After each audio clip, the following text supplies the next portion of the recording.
now 7 o'clock in the evening. Please remain seated with your seatbelt securely fastened until the fasten seatbelt signs have been switched off.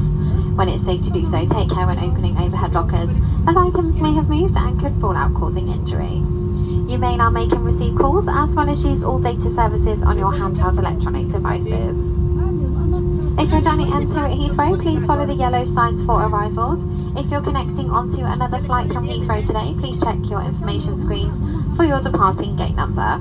If it's not yet displayed, please follow the signs for flight connections. If you haven't received any information regarding your onward connections this evening, please head straight to Flight Connections, where the staff will be able to assist you with your onward flights and future plans.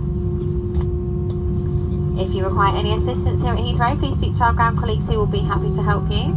For those customers who have ordered special assistance to leave the aircraft today, please remain seated until the aisle around you is clear and the crew will be on hand to assist you. On behalf of all of us on board at British Airways, we'd like to thank you for choosing to fly with us today. It's been a pleasure having you on board and we look forward to welcoming you back again very soon. We do apologise for the late running of this service and do hope it hasn't caused too much disruption to your onward plans. Thank you and a very good evening to you all.